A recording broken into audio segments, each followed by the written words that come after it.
Today we're taking a look at a wireless XLR system from my new friends over at Melonare. This is the Melonare MX1.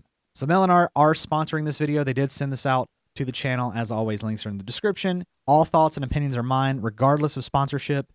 And make sure you subscribe, do all the good YouTube stuff. I greatly appreciate it. With that being said, let's take a closer look at the Melonare MX1. So as some people may or may not know, obviously this is a guitar-related channel mainly, but I do also DJ on the side. So I need to have a couple of these. I don't necessarily need them, but I like to have them because it just makes my job a lot easier when I just have to plug in something wireless and I don't have a bunch of cables going everywhere. So these are always really, really nice to have kicking around.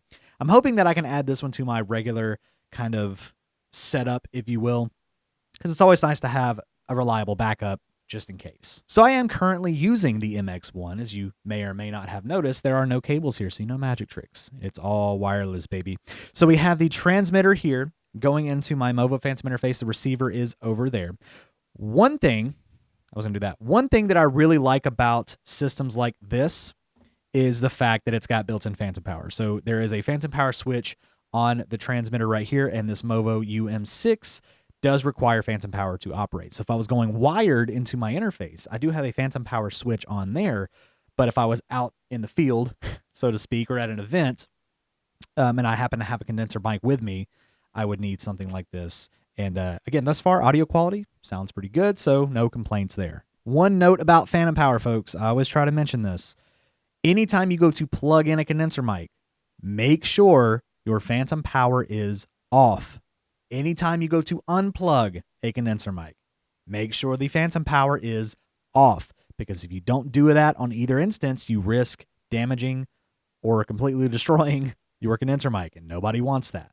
So forgive me if I keep looking to the side or I pick up the box. I am referencing kind of some specs here just to make sure I cover all my bases with this. They're claiming superior sound clarity with their 24-bit, 48 kilohertz sample rate, recording rate, whatever you want to call it. It's a sample rate, but you know what I mean. So if that irks you in any kind of way, I'm sorry, that's just the way that it is. A lot of these systems like this and a lot of other like microphones and USB type stuff, not that this is USB, but you get what I'm saying. That's kind of just the sample rate that they're at. So for my usage, it really does not matter. Even in this case where I am recording, it really doesn't matter. It sounds good and it works. Easy power monitoring is another thing they claim. And I think that really is more about the battery life. So they're claiming it's got 5 hours of battery life on a full charge, which is pretty good. That'll get you through most events or even like a YouTube video or something like that, obviously, unless you're just live streaming. It'll even get you through a live stream, right? So like I do a 1 hour live stream every Thursday, except for these upcoming Thursdays as of recording this, but don't listen to that because this is supposed to be an evergreen video. Every Thursday I do a live stream with my buddy Sean over at Sean Plays Guitar, and I might have to use this because one thing that I don't like is having a cable kind of going, whoops, there goes my cable, kind of going into it, and then it's just one extra thing that I got to worry about bumping. So 5 hours of battery life on this, that's pretty good. And again, with my events outside, totally fine. So something that I want to talk about whenever we get to using this little guy right here is the design itself of the wireless system. Now, this is something that you may or may not think about sometimes, but it is very important to think about. Because much like with another wireless system that I use all the time, this one is rounded in such a way where it fits more naturally in your hand. So, because you don't want to hold the mic up like this. You know, don't piss off Glenn Fricker and say, hey, I'm going to cut the mic. Don't do that. Some people are hold it right about here, or if they got bigger hands, they might hold it down at the bottom, or maybe they'll just kind of cover the mic. And it also depends on the mic size. And your hand is inevitably going to touch that big wireless system that's jetting out of the bottom. So if it's going to do that, you kind of want it to be comfortable. With this one, it does just that. Realistically and maybe kind of conveniently, it conforms really well with this mic right here. This is just some kind of off-brand something or other that I have kicking around for purposes like this. But yeah, this one, I mean, it conforms to the body very, very comfortably. They're also very lightweight and compact, which again is always nice. Maybe not so compact because I like to stick them together to make like one really long thing, but that just lets it slide into a pocket or something really easy. Either way, they're pretty compact and they're really lightweight. I do like that as well. Now here's where we go to the ultimate test, and ultimately something that will deter you from getting one of these or sell you on it. And that is the range test. Now this one has a little bit of a unique feature to it that I'll talk about in a second, but I want to tell you that they are claiming 164 feet of transmission. That's really, really good. And for me, something that would really be a big bonus, because again, I will use these with a mic just to kind of give me that freedom to walk around. But I do sometimes use these to hook up multiple speakers, right? So if I need to have a speaker clear across the room, the more range I can get on a wireless system like this, the better. 164 feet, that's pretty good. It says it operates on 900 megahertz, I think. UHF frequency, so it avoids interference from crowded 2.4 gigahertz and 500 megahertz bands, ensuring more stable performance. This is one thing that kind of maybe separates it from other wireless systems. It's got 10 selectable frequencies. Now, it's a little, not convoluted, right? But the way that you change between those frequencies, because there's not a switch or anything on there where you just press it and it goes between the frequencies. You literally just have to turn off the system and then turn it back on, right? So it's kind of like, not luck of the draw, but if you are experiencing cutouts or you're experiencing any kind of like weird artifacts, audio issues while you're using the system, just turn the system off, and it's a little switch, so you don't have to hold any buttons down. You just go flick, flick, and it's on and off, and it will automatically switch to another frequency. So with that being said, I know I've talked a lot, but that's kind of the point of this, right? Let's go ahead and hook it up to this mic right here. I'm going to take this camera with me, and we're just going to go walk around my house. So we're going to be putting drywall. We're going to be putting siding. We're going to be putting like all kind of stuff in between these systems to see if it really will transmit 164 feet, but also through obstacles. That's something that I really, because if you need to use something in another room, like another speaker in another room where you have to go talk through a wall, that's something that I also look for too. So let's go ahead, take it out of this, plug it into this, and see how well it works. All right, so now I have the MX1 hooked up here on my little mic. As you're hearing it now, I do have it recording again into Reaper like that. As you can see, I have it plugged in right there, and it's going as I talk. And then I'm using this Xtuga J02S wireless in-ear system for real-time monitoring, just so I can pick up in real time on any kind of audio cutouts or anything like that. So again, I'm probably like 4 feet away. So I still have 160 feet to go before I start experiencing any problems, supposedly. So let's check and see. So I'm actually just going to go ahead and walk just across the room. I know it's going to get a little dark, but we'll get some light. So now I'm probably about 15 feet away, maybe. Thus far, nothing. It's pretty good. Let's go ahead and try to head outside. I'm sorry if I get right up in your face, but I am working with 2 hands. So again, I am monitoring in ear real time, and it is recording in Reaper, and you're not going to have any weird cuts or anything. So let's go ahead and go outside. So here we go. All right, so here we go. So I'm experiencing some cutout.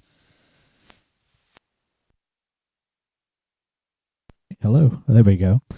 So since I'm experiencing cutout just coming to my front door, I'm going to turn off the system, which this doesn't need phantom power, so I'm going to turn it off, and it should switch to another frequency. So there we go. So now I should be on another frequency, which should help with the cutouts. So let's go ahead. Maybe not. It's starting to cut out again. So let's turn it off again. Turn it back on. So there's another cutout. So hello, there we go. So we're on another frequency. We're not anywhere near 164. Okay, turn it off again. Turn it back on. There we go. So I think we're on the 5th or 6th time, starting to get some interference. Here's another frequency. Let's start walking. Oh.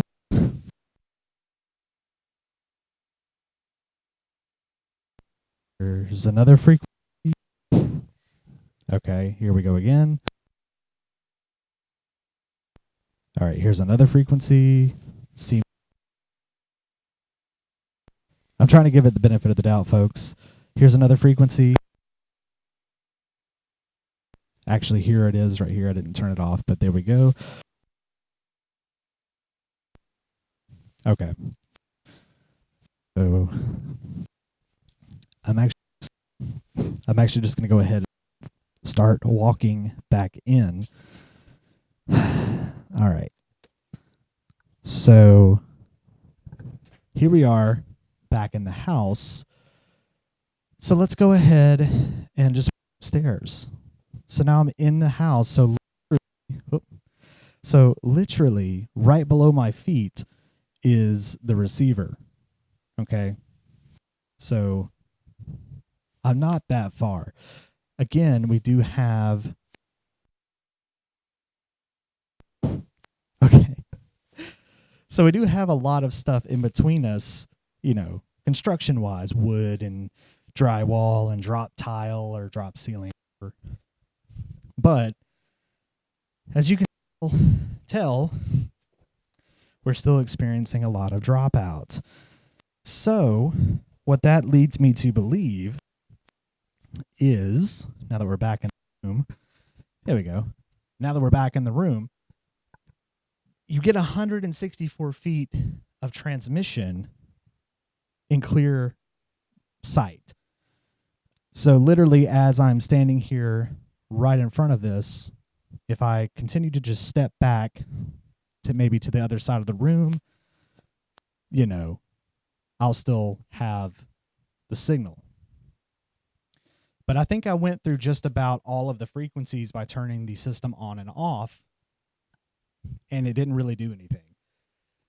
So, with that being said, I would take that into consideration when you start to look at one of these wireless systems. Because that's the thing. I wasn't even holding it I was holding it at the bottom of the mic, but I kept a clear line on the system at all times. So, would this system be for anybody?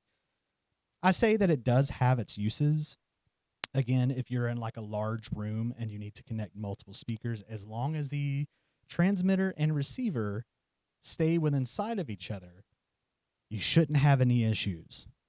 But if you try to put anything in between it, a wall, glass, wood, anything, you're probably going to start to experience some issues. And that's just me being honest.